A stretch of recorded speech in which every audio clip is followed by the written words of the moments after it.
Graça e paz, igreja. Oi, irmãos e graça e paz. Eu tô com muita saudade. Eu tô louca pra gente louvar o Senhor com muita dança e muita alegria. Tô morrendo de saudade de todos nós juntinhos, louvando e engrandecendo o nome do Senhor. E eu tenho fé que logo, logo tudo isso vai passar e estaremos em comunhão novamente. Fiquem em paz e não se esqueçam que Deus é bom o tempo todo. E o tempo todo Deus é bom. Deus te abençoe. Tchau, tchau. Graça e paz, irmãos. Bem estaremos juntos. Estamos muito com saudade. Bem estaremos juntos de novo. Amém e amém. Beijo.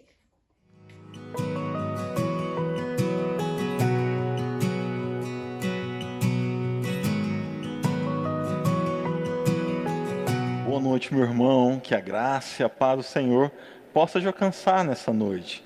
Seja muito bem-vindo ao culto nos lares, né? Esse tempo é tempo de igreja nas casas.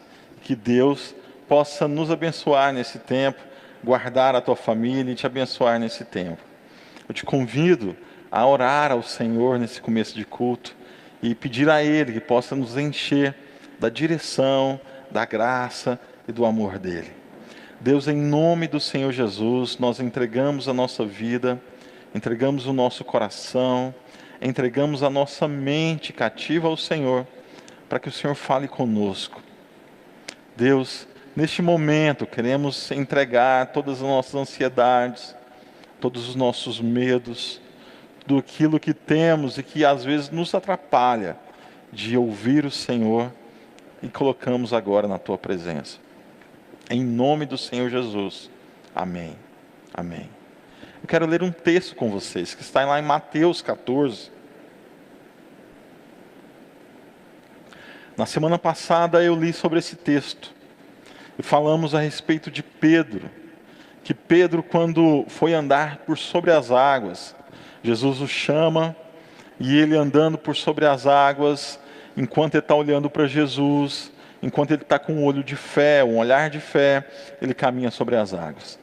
E que quando ele para de olhar para Jesus e olha para a situação, no caso, olha para a maré, para as ondas, ele começa a afundar. Eu quero ler de novo. Eu quero falar de novo sobre esse texto, porque esse texto é muito importante. É muito importante para a gente, principalmente nesse momento. O texto é de Mateus 14, a partir do versículo 26. Então, os discípulos, ao verem Jesus, andando sobre as águas, ficaram aterrados, exclamaram: é um fantasma! E tomados de medo, gritaram.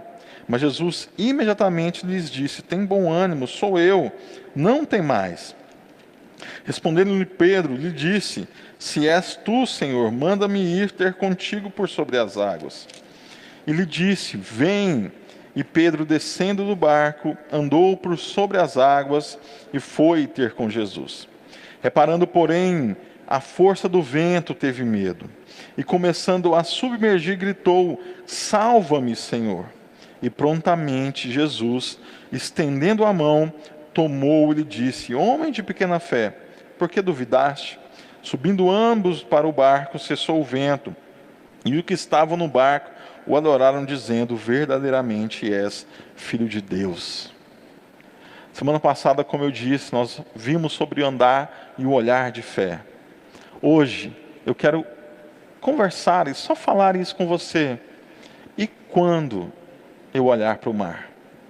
E quando a minha vida eu não consigo olhar para Jesus, eu só olho a situação? E quando, nessa semana, eu tive que buscar meu FGTS porque eu fui desligado? E quando você olha para a sua cidade e não vê possibilidade humana? É nesse momento que a gente precisa fazer como Pedro. Pedro, ele simplesmente gritou: salva-me, Senhor. E o texto diz que prontamente, não houve Jesus, não, vamos ver até onde que ele afunda, vamos ver se ele dá conta. Prontamente o Senhor estendeu a mão. Você está precisando da mão de Cristo. Você está precisando sair dessa água. Você está precisando sair desse olhar para o mundo e que só vê coisas ruins. clame ao Senhor, busque no Senhor, busque naquele que pode erguer as mãos prontamente e te erguer das águas, te erguer do olhar negativo, te erguer do medo e te trazer para a paz que só Cristo pode dar. É noite e é tempo de buscarmos em Deus a solução, a direção, a paz. Nessa noite e durante a semana que vem e que virão, te convido a olhar, não só olhar para Deus, mas clamar por Ele, que prontamente Ele vai erguer as mãos e vai te alcançar e te erguer. Que Deus possa te abençoar. E te convido, vem louvar a Deus, vem engrandecer a Deus nessa noite, em nome de Jesus.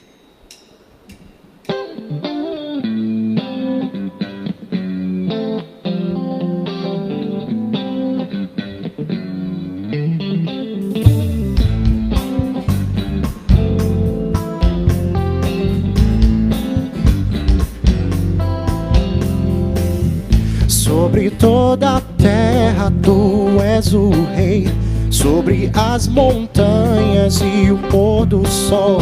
Uma coisa só, meu desejo é: vem reinar de novo em mim.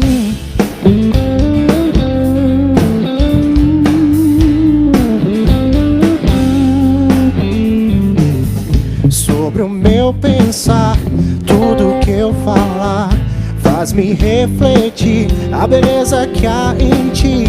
Tu és para mim mais que tudo aqui. Vem reinar de novo em mim, reinar em mim com o teu poder. Sobre a escuridão, sobre os sonhos meus, tu és o Senhor de tudo que sou. Vem reinar em mim, Senhor, reinar em mim com o teu poder. Sobre a escuridão, sobre os sonhos meus, tu és o Senhor de tudo que sou. Vem reinar em mim, Senhor.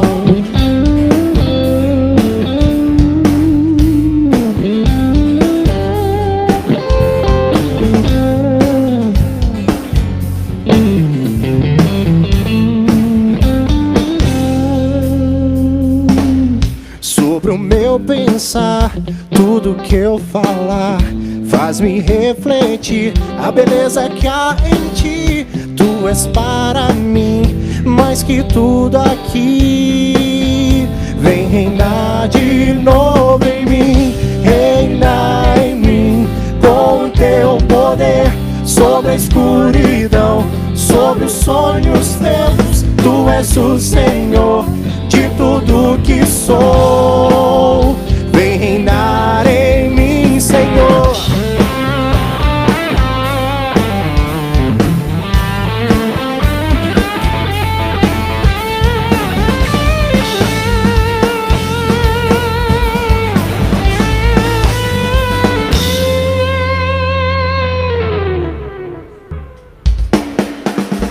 Reinar em mim com o teu poder. Sobre a escuridão, sobre os sonhos meus, tu és o Senhor de tudo que sou. Vem reinar em mim, Senhor, reinar em mim com o teu poder. Sobre a escuridão, sobre os sonhos meus, tu és o Senhor de tudo que sou. Vem reinar em mim, Senhor.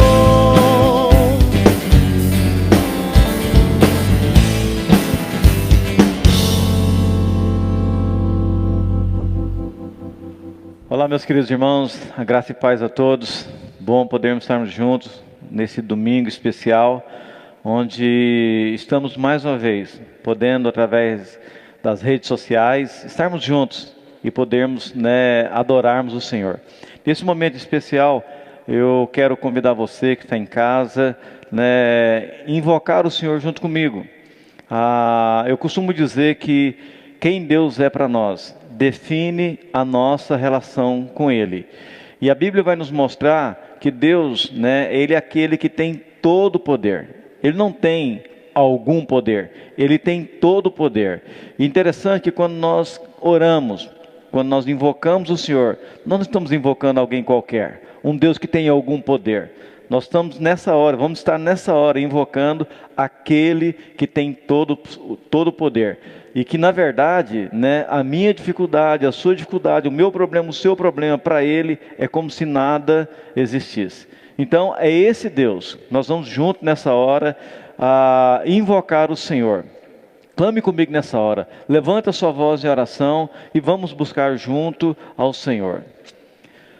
Senhor, em nome de Jesus, nós mais uma vez nos colocamos diante do Senhor e queremos, ó Pai, te agradecer, te louvar e te bendizer por mais um dia de vida.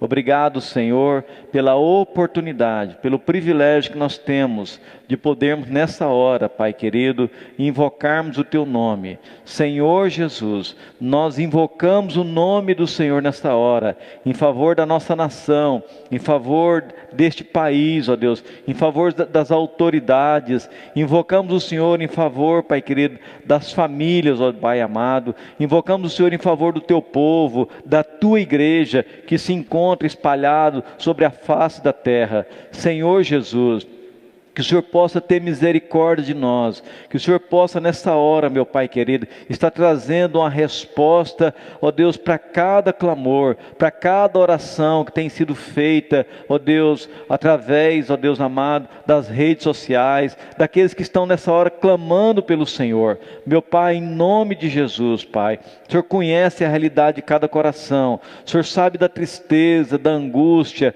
do medo, Senhor, ó Pai, de cada pessoa, que o Senhor possa vir ao nosso encontro, que o Senhor possa, ó Deus, nos socorrer nessa hora, Pai, ó Deus, em que o mundo se encontra abalado, Pai, em que as nações, ó Deus, precisam da Tua compaixão. Pai, nós invocamos o Senhor nessa hora, Pai. Ó Deus, visita cada lar, cada família, meu Pai, nesta hora. Ó Deus, que o Senhor possa enxugar as lágrimas, que o Senhor possa renovar as forças, que o Senhor possa estar trazendo esperança, Pai. Ó Deus, uma fé genuína em cada coração. Senhor, tenha misericórdia, Pai querido, em nome de Jesus, ó Pai. Eu não sei qual neste momento é a necessidade, Pai. Ó Deus, dessa pessoa que está clamando junto comigo ao Senhor nessa hora, mas que o Senhor possa visitar essa vida, que o Senhor possa visitar essa família, meu Deus, ó Deus, e que o Senhor possa agir com graça, pois o Senhor é aquele que tem todo o poder, Pai querido. Aquilo que é impossível para nós, ó Pai,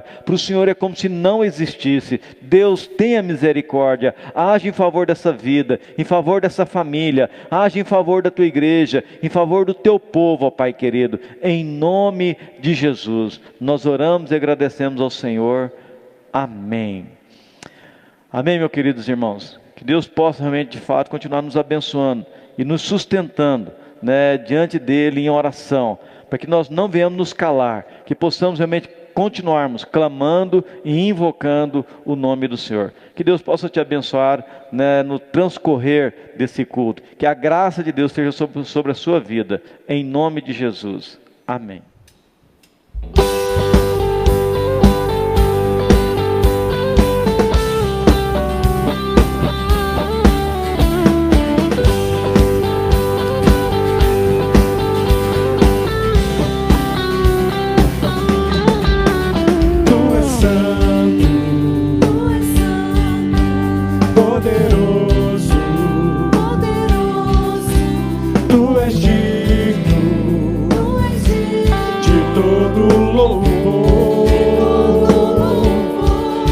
Seguirei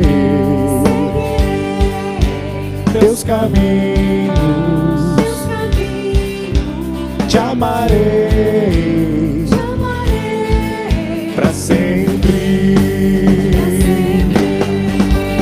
E eu canto e louvo ao Rei que é digno, e eu danço e prostro diante de ti, e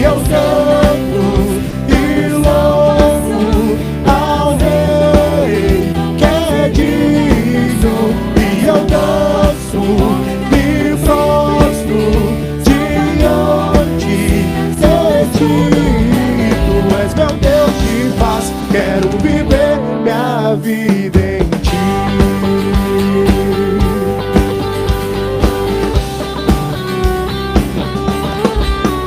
Tu és santo, poderoso, tu és digno de todo louvor. Seguirei teus caminhos, te amarei pra sempre. E eu canto e louvo ao Rei que é digno. E eu danço e prostro diante de ti. E eu canto e louvo ao Rei que é digno. E eu danço e prostro diante de ti. Tu és meu Deus de paz, quero viver minha vida em ti. E eu canto e louvo ao Rei que é digno. E eu danço, me prostro diante de ti. E eu canto e louvo ao Rei que é digno. E eu danço, me prostro diante de ti. Tu és meu Deus de paz, quero viver minha vida em ti. Tu és meu Deus de paz, quero viver minha vida em ti.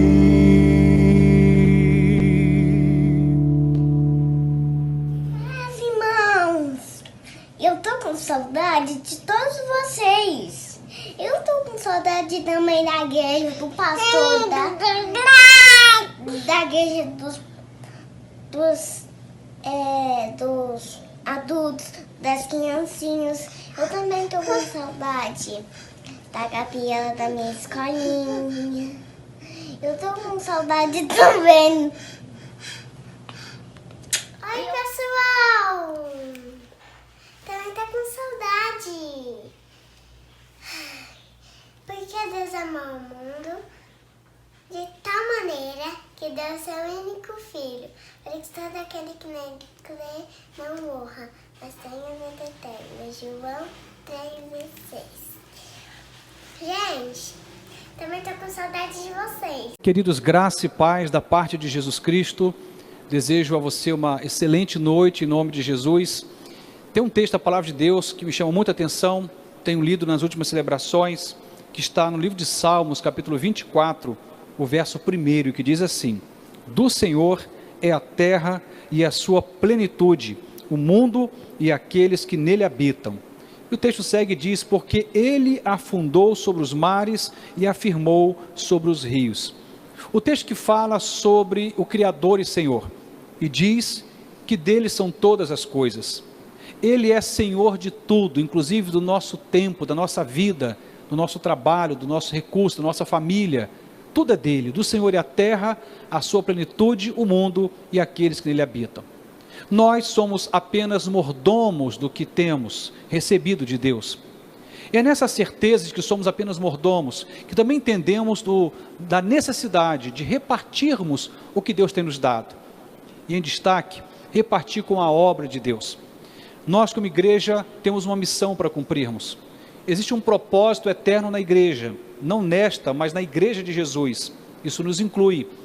E esse caminho e esta missão, que precisa ser cumprida, requer recurso financeiro. E temos podido contar com a sua generosidade, com o seu amor por esta obra, ao longo de 35 anos. Não seria diferente agora, nesse tempo em que não temos podido congregar. Temos visto essa generosidade muito claramente estampada na atitude dos irmãos. E é nessa certeza de que tudo é dele e que somos apenas mordomos, é que nós pretendemos continuar contribuindo com a obra de Deus, para que os nossos compromissos tributários, sociais, missionários, os nossos compromissos para com o reino de Deus não parem. Você pode contribuir de muitas formas: transferência bancária, como está aí nos dados na sua tela, pode também contribuir através de depósito bancário, cartão de crédito ou débito, como informado aí na sua tela. O mais importante é que possamos entender que tudo é dele, portanto, para ele seja toda a honra e toda a glória. Como diz a palavra, não a nós, Senhor, não a nós, mas ao teu nome damos glória. Que Deus nos ajude a sermos daqueles que semeamos no seu reino, a fim de que sua obra avance, hoje e sempre, em nome de Jesus.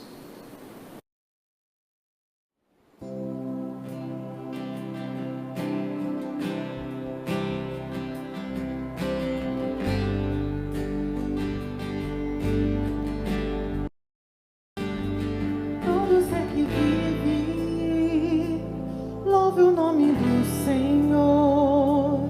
Toda criatura se derrame aos teus pés. Ao som da sua voz, o universo se desfaz. Não há outro nome comparado ao grande eu sou. E mesmo sendo pó, com tudo que há em mim, confessarei que céus e terra passarão, mas o teu nome é eterno. Todo joelho dobrará ao ouvir teu nome, teu santo nome. Todo ser confessará, louvado seja o teu nome, teu santo nome. E mesmo sendo pó, com tudo que há em mim, confessarei que céus e terra passarão, mas o teu nome é eterno. Todo joelho dobrará ao ouvir teu nome, teu santo nome. Todo ser confessará, louvado seja o teu nome, teu santo nome. Todo joelho dobrará ao ouvir teu nome, teu santo nome, Deus. Todo ser confessará, louvado seja o teu nome, teu santo nome. Todo joelho dobrará ao ouvir teu nome, teu santo nome. Todo ser confessará, louvado seja o teu nome, teu santo nome.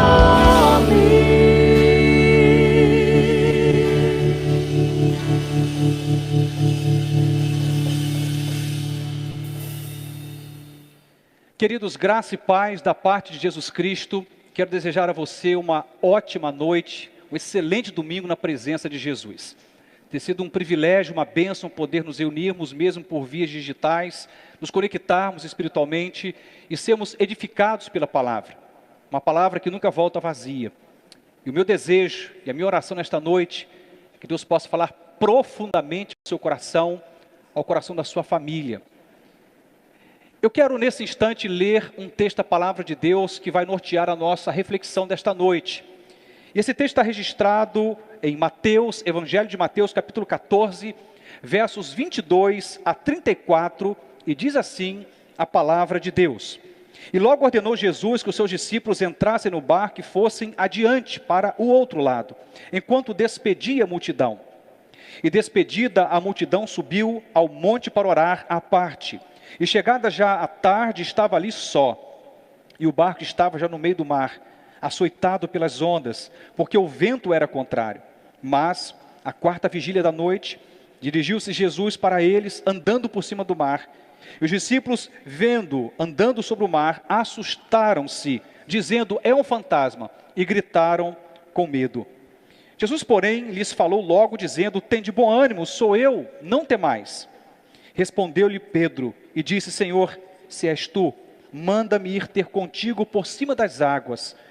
E ele lhe disse, vem. E Pedro, descendo do barco, andou sobre as águas para ir ter com Jesus. Mas sentindo o vento forte, teve medo. E começando a ir para o fundo, clamou dizendo, Senhor, salva-me. E logo Jesus, estendendo a mão, segurou e disse-lhe, homem de pouca fé, por que duvidaste? E quando subiram para o barco, acalmou o vento. Então, aproximando-se, os que estavam no barco adoraram-no, dizendo, és verdadeiramente o Filho de Deus. E tendo passado para o outro lado, chegaram à terra de Genezaré. Essa palavra é uma palavra simples, uma narrativa muito conhecida, mas cada vez que eu leio essa palavra, sou por Deus edificado.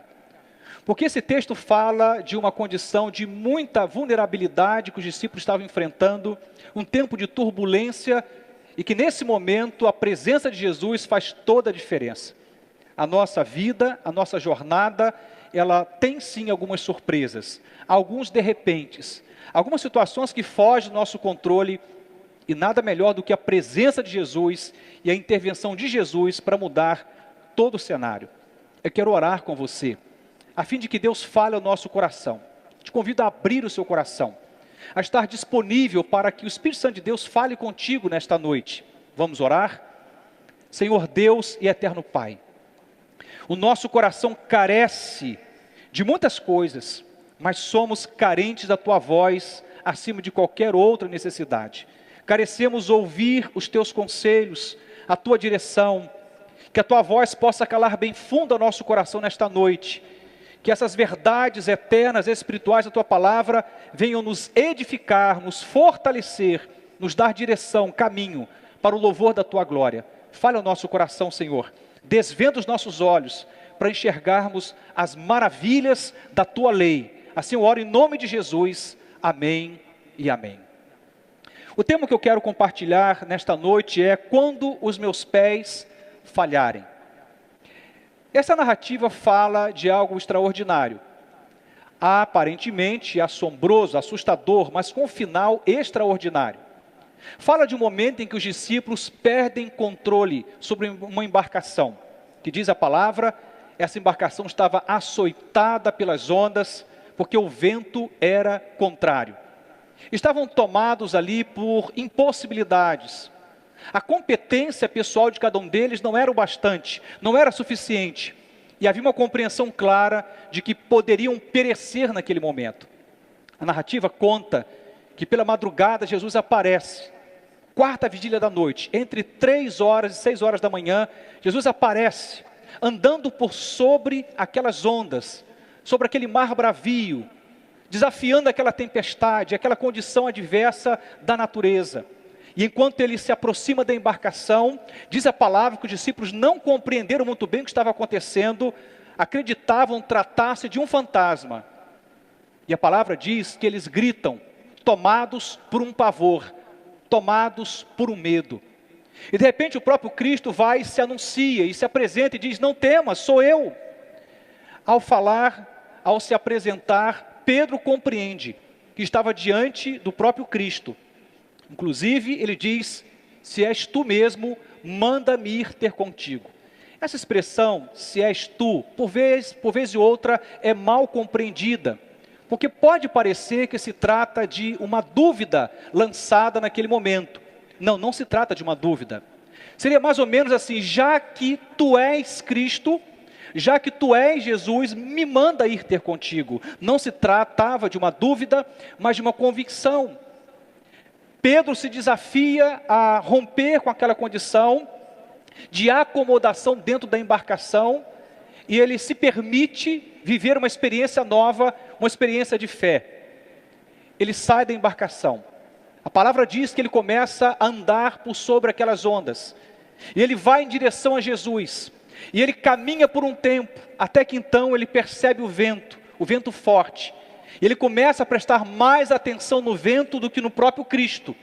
E nesse momento ele é tomado por um medo avassalador, por um terror, de modo em que ele começa a afundar. Ele para de andar por sobre aquelas ondas e começa a afundar.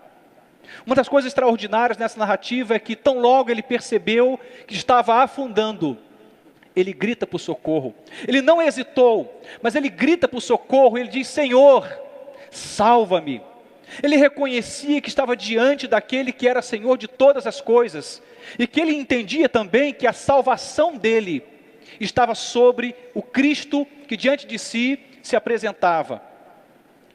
É interessante observar nessa narrativa a trajetória de Pedro, por muitas vezes mal compreendida. Alguns chegam a dizer que Pedro fracassou. O maior fracasso que podemos enfrentar não é sair do barco diante de uma tempestade, andar por algum tempo e depois afundar. Eu diria que o maior fracasso é nem tentar, é nem mesmo sair da embarcação, tomado pelo pavor, ficar ali tentando se resguardar, sem ousar ter a atitude de fé necessária para pelo menos arriscar. Não vejo que Pedro tenha fracassado necessariamente, porque o maior fracasso, como dizia, é nem mesmo ter tentado, é nem mesmo ter ousado. Soren Kierkegaard vai dizer que quando nós ousamos, nós perdemos o equilíbrio por um tempo. Mas quando nós não ousamos, quando nós não arriscamos, nós nos perdemos. Pedro ousa, e ao ousar, ele perde o equilíbrio por um tempo. Mas ele percebe-se seguro nos braços de Jesus, quando ao gritar, salva-me, vê esse Cristo estendendo as mãos em sua direção, o retirando daquela condição de quase morte, por mais que o Senhor vai adverti-lo e dizer: olha, você é um homem de pouca fé. E faz o mesmo com os demais discípulos. Por que duvidaste? No entanto, ele se sente seguro, porque o grito por socorro é imediatamente atendido. E Cristo vai em sua direção, como dizia, estende as mãos, o retira dali. Essa narrativa, ela me impressiona bastante, por várias razões. Mas uma delas eu quero destacar nesse momento de introdução da minha fala, é que a máxima da vontade de Deus é que eu e você possamos adorá-lo. O Senhor espera que sejamos adoradores. O maior projeto de Deus para a nossa vida é que possamos nos tornar nessa jornada com Ele, no reino dEle, adoradores. E é interessante que essa narrativa traz exatamente isto. Então aproximou-se dos que estavam no barco e adoraram-no, dizendo: verdadeiramente Ele é o Filho de Deus. Olha que coisa interessante. Nós não podemos adorar a um Deus que não conhecemos, a um Deus que não experimentamos, a um Deus que talvez até saibamos a respeito dele por informação de terceiros. Mas quando nós experimentamos Deus, quando nós somos tomados por uma experiência real com Jesus, quando somos envolvidos pelo seu poder, graça e misericórdia, quando Ele está conosco, nos envolvendo pelo seu amor e poder, alguma coisa diferente acontece. Passamos não somente a ouvir sobre Deus, mas a experimentá-lo. E nessa experiência com Jesus, surge adoração. Verdadeiramente, tu és o Filho de Deus. Eles o adoram, porque agora o reconhecem. Assim que ele entra no barco, a tempestade é acalmada. Um Deus que tem controle sobre a natureza. Um Deus que tem controle sobre o medo no coração humano. Um Deus que tem controle sobre a turbulência do mar bravio e de uma tempestade. Um Deus que tem controle sobre as adversidades, que humanamente são incontroláveis. Esse Deus agora é experimentado não somente por Pedro, mas pelos demais discípulos. E a resposta mais esperada acontece. Eles reconhecem o lugar de Cristo. Eles olham para Jesus e dizem: Ele é o Filho de Deus. verdadeiramente Ele é o Filho de Deus. Se havia alguma dúvida, ela foi exterminada. E essa experiência com Cristo real, com Deus que se manifesta ali naquele momento, faz com que a adoração surja. Há um pensamento de um autor cristão que diz o seguinte, preste atenção: o que nós adoramos determina aquilo em que nos tornamos ou nos transformamos. Aquilo que nós adoramos, ou aquele a quem nós adoramos, vai transformar e vai determinar naquilo que nós nos tornamos. O que significa dizer é que quando adoramos a Jesus, somos transformados pela experiência com esse Cristo e nos tornamos participantes do reino desse Cristo e participantes dessa relação de poder que o reino estabelece sobre as adversidades. Essa narrativa, ela me chama a atenção, como dizia, por muitas razões. Mas a maior delas, eu diria, por que as turbulências?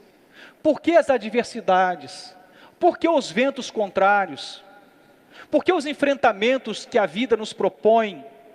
Por que perdemos o nosso chão e por que nossos pés fracassam na tarefa de andar sobre os mares bravios da vida?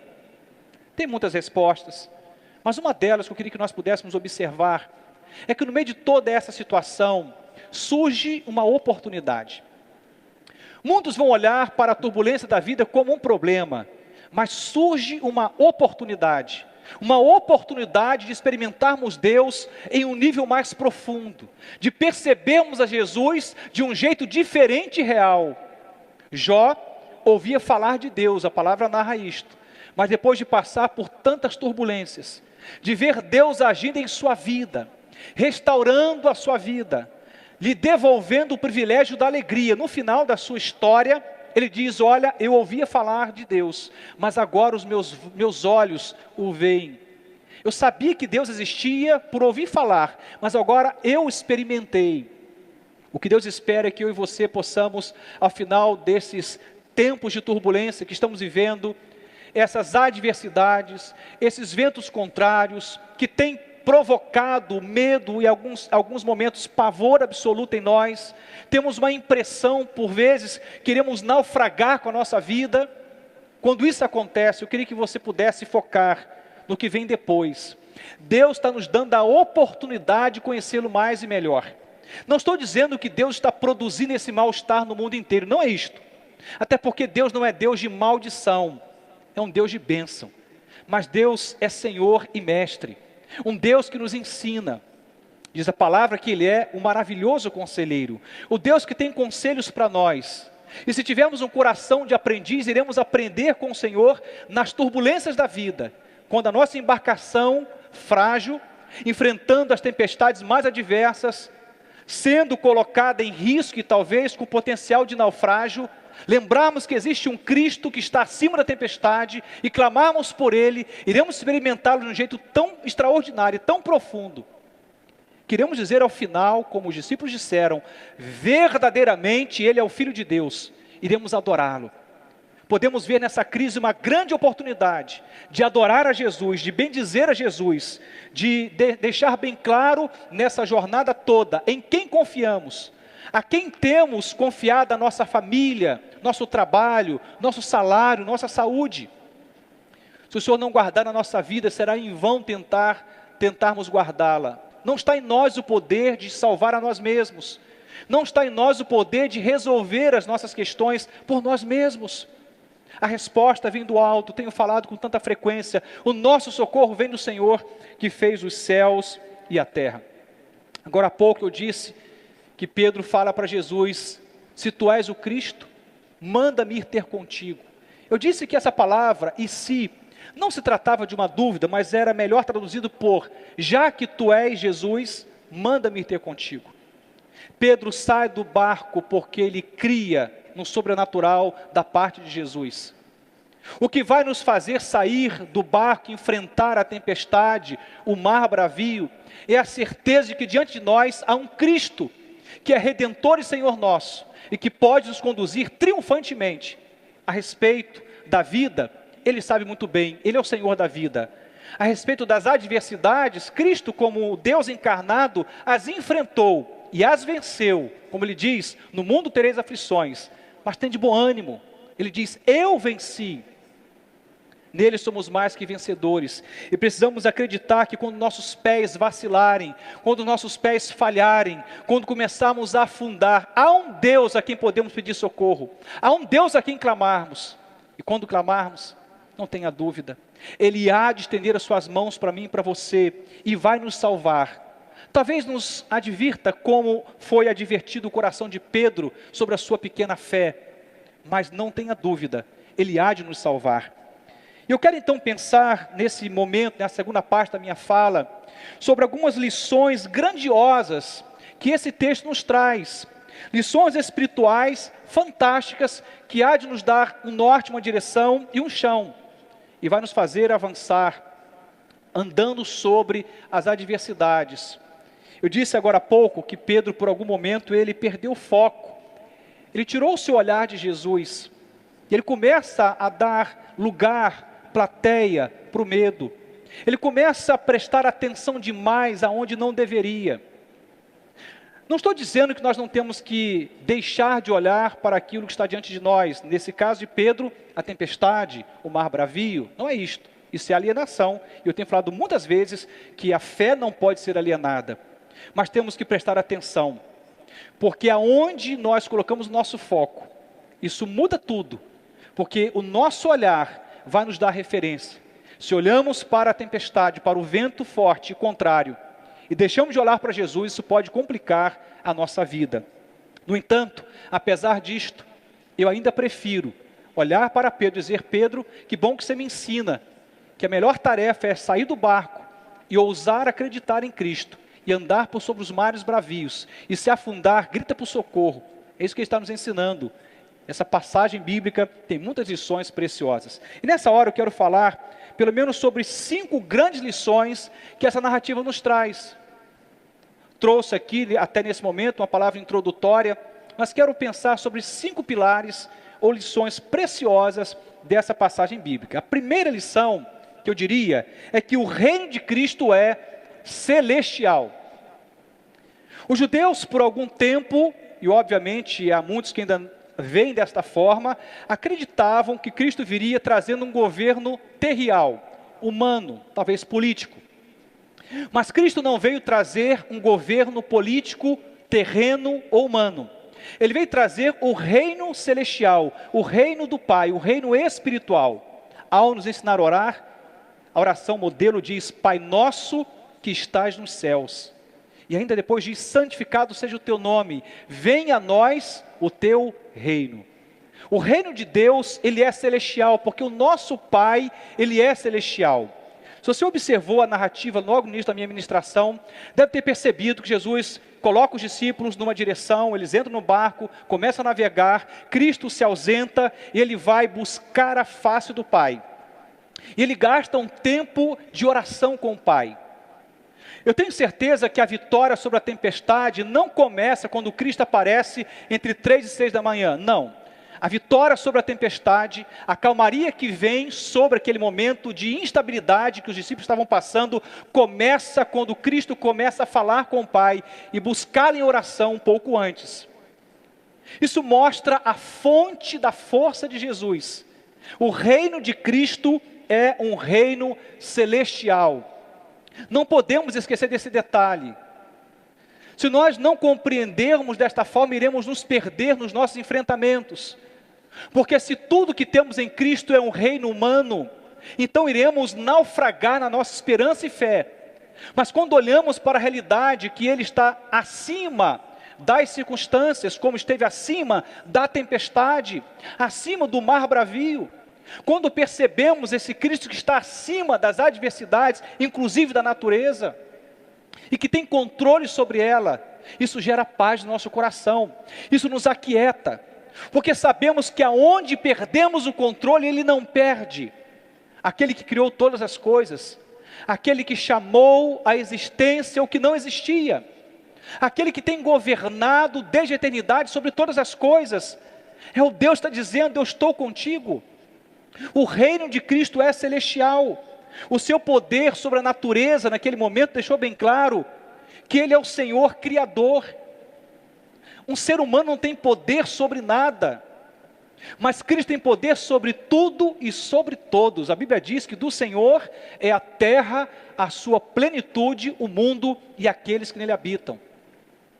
O que tem acalmado o meu coração nesses dias de tanta turbulência emocional, financeira, política, no campo da saúde, o que tem acalmado o meu coração diante de tanta turbulência, é quando eu olho para o alto e entendo que o Deus a quem eu oro, aquele a quem eu busco em devoção, aquele a quem eu olho para a palavra e leio sobre ele, aquele a quem confio minha vida, família, trabalho, igreja, amigos, é um Deus que está acima de todas as coisas e que o seu reino é celestial. O que isso tem a ver e na prática como isso funciona?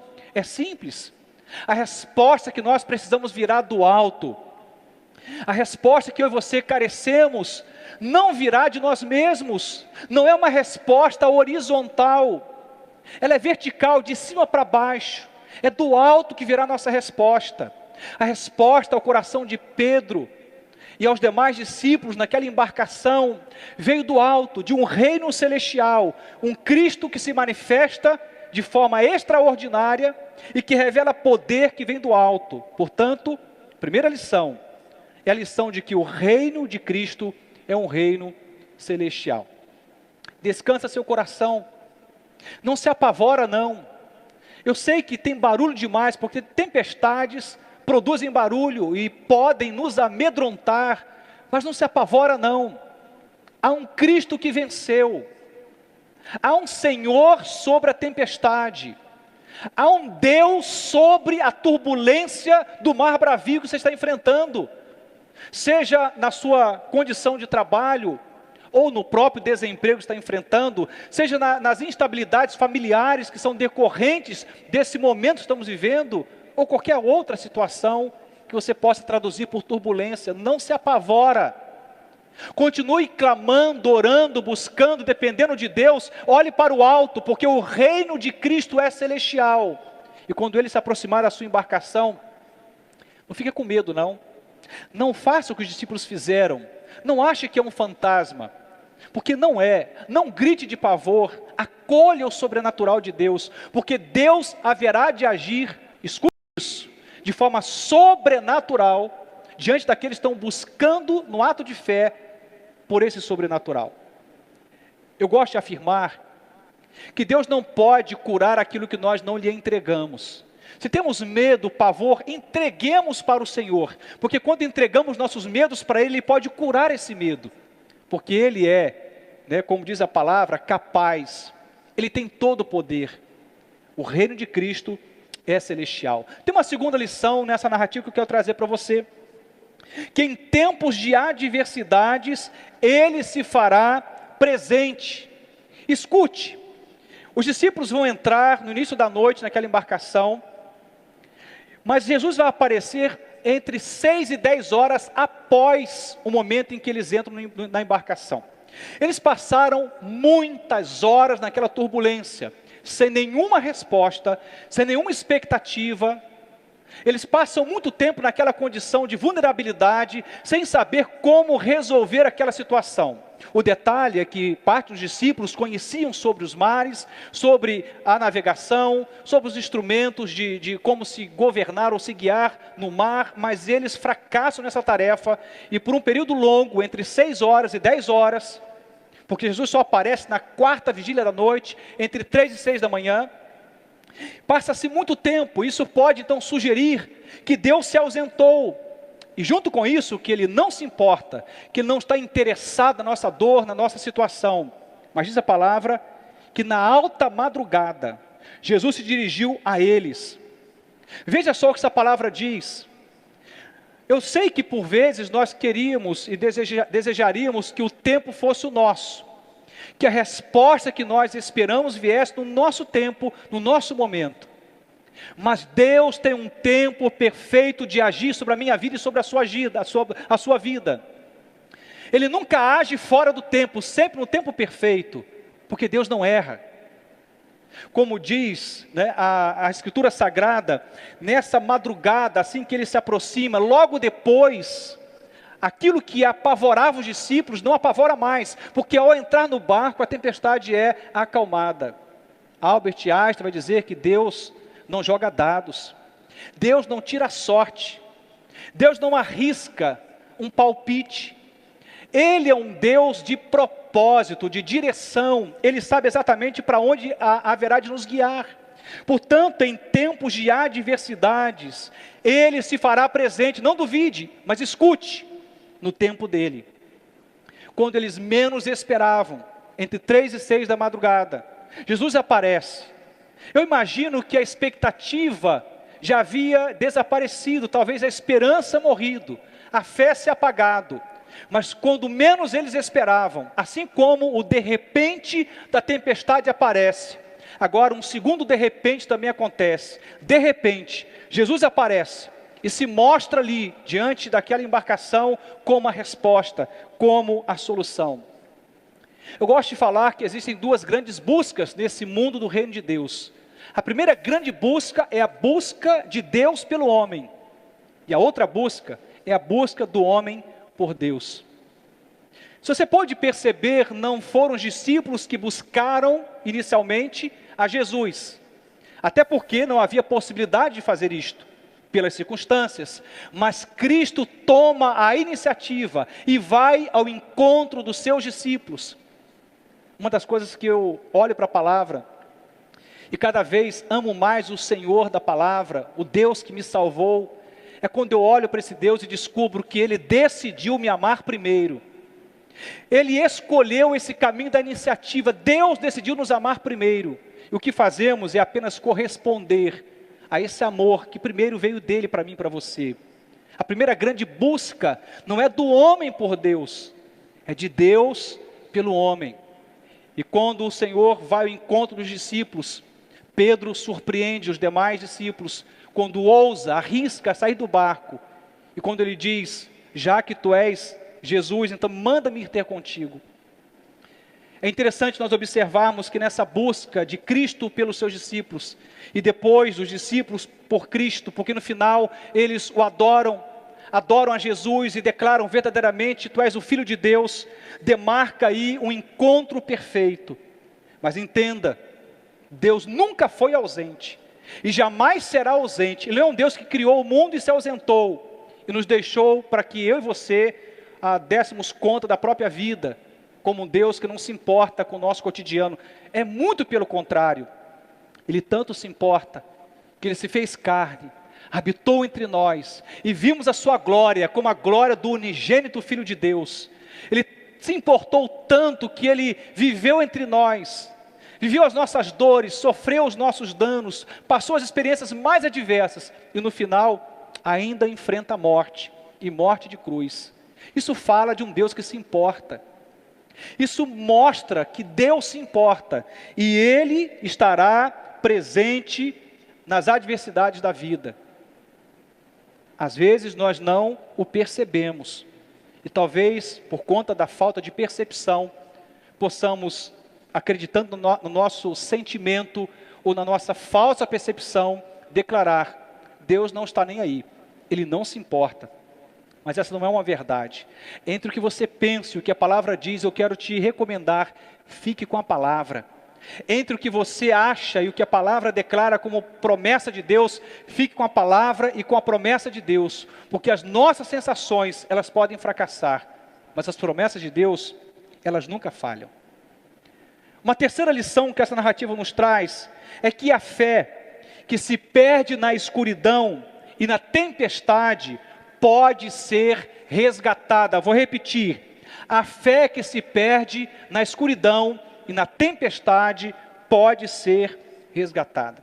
Quando Jesus declara, sou eu, não tenhas medo, Ele fala exatamente essa expressão no meio da tempestade ou na escuridão. No entanto, apesar dessa condição de adversidade, de escuridão e de tempestade, essa palavra faz um resgate da fé, inicialmente de Pedro. E logo na sequência, desse movimento de Deus naquela cena, resgata a fé dos demais discípulos. O resgate da fé pressupõe também o resgate do referencial da fé. O que significa isso na prática? Não dá para falar de resgatar a fé se eu não resgato o Cristo da minha fé, o Deus que é o Senhor da fé. Aliás, temos declarado que Ele é não somente Salvador nosso, mas Senhor nosso. Ele é o grande autor da vida, Ele é o grande referencial da nossa fé. Muitos têm fé, mas se perguntarmos, tem fé em si mesmo, no trabalho, no político A, B ou C, tem fé no pai, na mãe, numa instituição.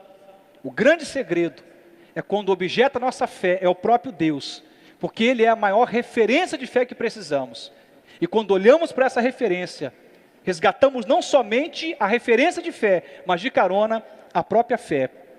Cristo aparece naquela cena e há dúvida no coração de alguns, porque eles gritam de medo, acreditam tratar-se de um fantasma, mas o encontro na sequência revela que tratava-se do próprio Cristo. E a fé, ela é resgatada. Como é difícil acreditar na escuridão.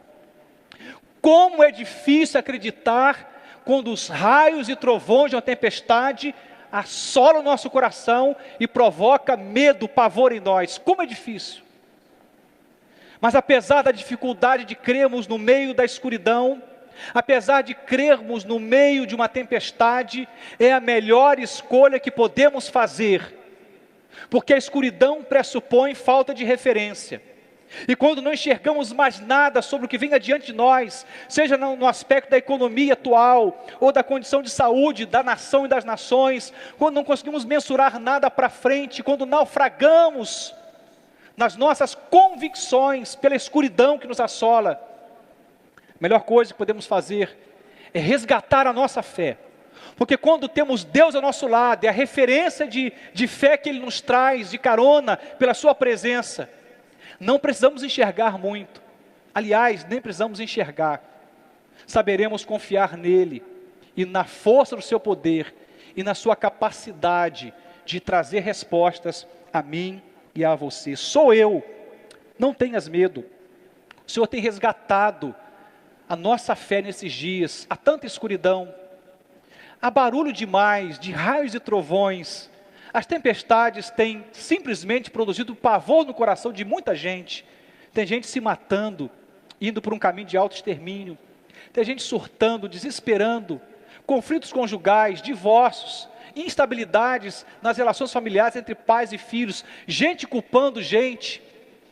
O melhor caminho agora é resgatar a nossa fé e crermos, mesmo que na nossa frente haja muita escuridão e barulho de raios e trovões e tempestade.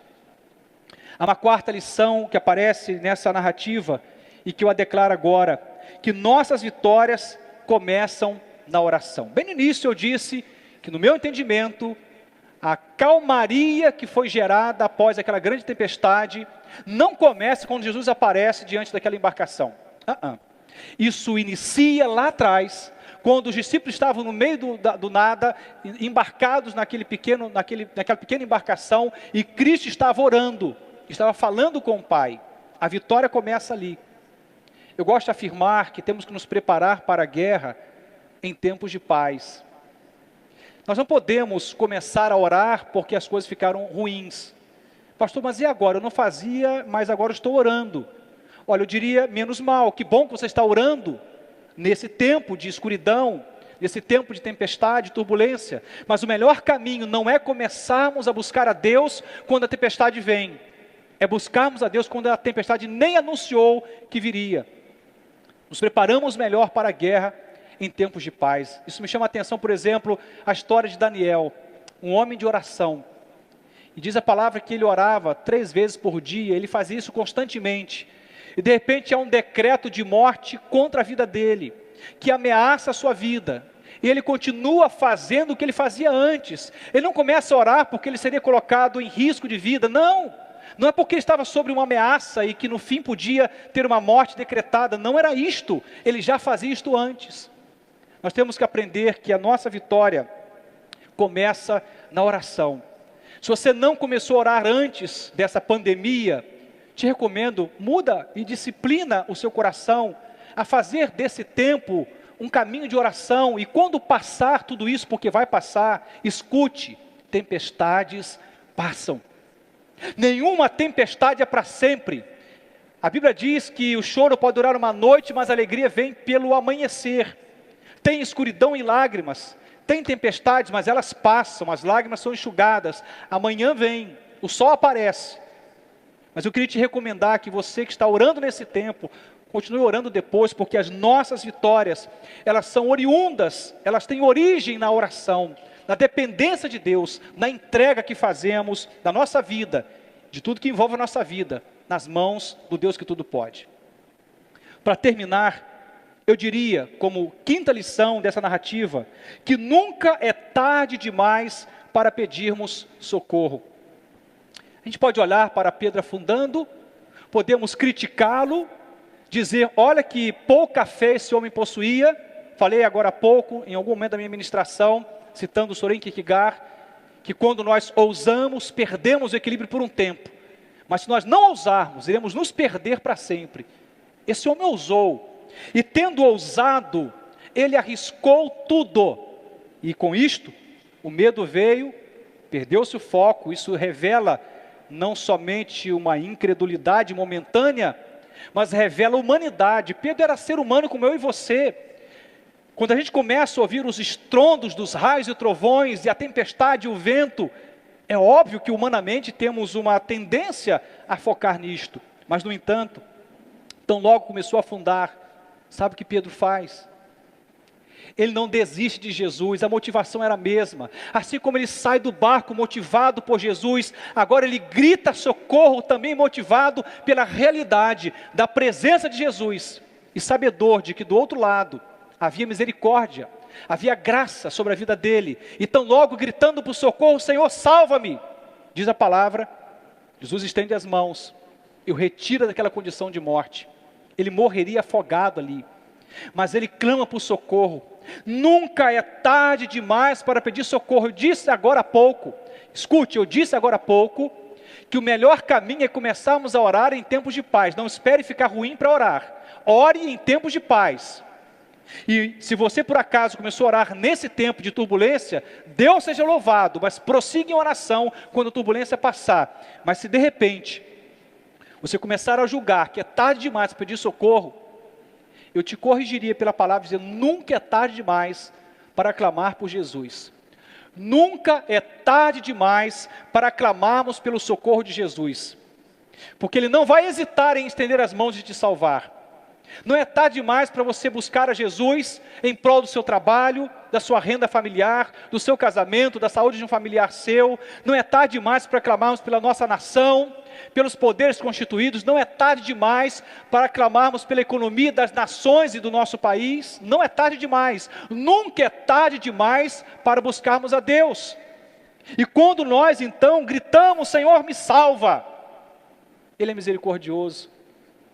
E quando fazemos isto de coração quebrantado, com humildade de alma, na certeza de que não temos respostas para nós, mas que Ele é a resposta em nós e por nós, tudo muda.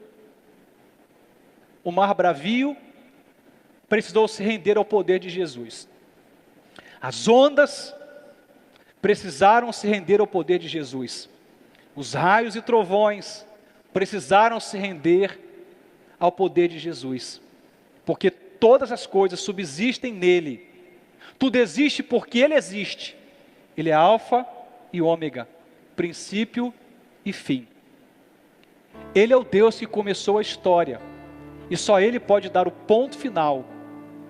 E em nome de Jesus, a nossa tarefa é crer nesse Deus que é Senhor de todas as coisas. E quando você precisar pedir socorro, por favor, preste atenção nisto. Não pense que é tarde demais, porque sempre há um milagre a caminho de uma súplica e de uma oração feita com o coração quebrantado. Finalizo citando o ladrão da cruz. Um homem que, humanamente falando, para ele era tarde demais. 2 ladrões foram crucificados, uma à direita e outra à esquerda, e Cristo está ali naquele cenário. E de um lado tem alguém que vai repudiá-lo, vai ignorá-lo, mas do outro lado há um ladrão que naquele momento de quebrantamento se coloca numa condição muito favorável para que a sua história fosse mudada na eternidade que ele teria que enfrentar. Jesus disse para aquele ladrão: hoje mesmo estarás comigo no paraíso. Para mim e para você, humanamente falando, diríamos, para ele era tarde demais. Jesus vai dizer: nunca é tarde demais. Eu sou o Senhor do tempo e da história. Eu quero orar com você. Eu estou finalizando essa reflexão, mas quero orar com você. Se você acredita que seus pés falharam na tarefa de andar por sobre as ondas, eu queria orar por você, para que mesmo tendo falhado os seus pés na tarefa de andar sobre as ondas, que não falhe a sua busca, que você clame por Jesus, grite por socorro: Senhor, me salva. Vamos orar em nome de Jesus. Senhor Deus e eterno Pai, nós somos, ó Deus, nesta hora, conhecedores da Tua palavra, e uma palavra que diz que o Senhor é aquele que responde orações. E nesta hora eu quero orar pela vida de cada pessoa que está assistindo esse culto, essa celebração. Senhor, por vezes ousamos e começamos no ato de fé a andar sob a turbulência dos mares da vida. Por outras vezes duvidamos. Infelizmente, humanamente, manifesta a dúvida e começamos a afundar. Mas há uma coisa nesse texto que me impressiona, e eu queria que o Senhor pudesse falar conosco hoje, amanhã e o resto da vida, que nunca é tarde demais para pedir socorro, mesmo que venhamos a afundar. Se os meus pés falharem, se os pés dos meus irmãos falharem na tarefa de andar sobre as ondas, Senhor, em nome de Jesus, salva-nos, socorra-nos, abençoe-nos em nome de Jesus, Senhor, e ajuda-nos a vivermos na Tua dependência, porque do Senhor são todas as coisas, o controle é Teu, o governo é Teu. Abençoe a nossa vida, a nossa família, a nossa cidade, a nossa nação. Abençoe as nações, Senhor, e nos ajude a crer que o Senhor é o Deus da resposta. Não tem tempestade, raios e trovões, não tem mares bravios que não se rendam ao poder do Senhor. Por isso oramos ao Senhor, o Deus que está sobre todas as coisas, e o fazemos em nome de Jesus. Amém e amém. A minha oração e o meu desejo é que Deus te dê a capacidade, o privilégio, a ousadia de em todo o tempo crer na intervenção de Deus. Se você por alguma razão, como dizia, vem fracassando na tarefa de andar por sobre as águas turbulentas da sua vida e começou a afundar, não hesite, grite por socorro. E que Deus venha te socorrer ao longo dessa semana, nos próximos meses, até essa turbulência toda passar. E quando passar, por gratidão, se mantenha vinculado, conectado, no ato de fé a esse Deus. Que Deus te dê uma semana muito abençoada na presença de Jesus. Eu finalizo dizendo em oração, que a graça do Senhor e Salvador Jesus Cristo, que o amor de Deus, nosso eterno e bondoso Pai, e as consolações do Espírito de Deus esteja com todos nós, com todos vós, agora e sempre, em nome de Jesus. Amém. Deus te abençoe, uma ótima semana e até a nossa próxima celebração, se o Senhor nos permitir. Até lá. Oi, pessoal do Ministério Infantil, tudo bem com vocês? Nós estamos com muita saudade de vocês, mas logo estaremos juntos. Tchau. Graças a Pai. Eu sou o Samuel, eu tô com saudade da professora, dos coleguinhas, das músicas, da aula. Beijo. Pais, eu com saudade da igreja, das músicas, das professoras, da tarefa, do parquinho. Beijo.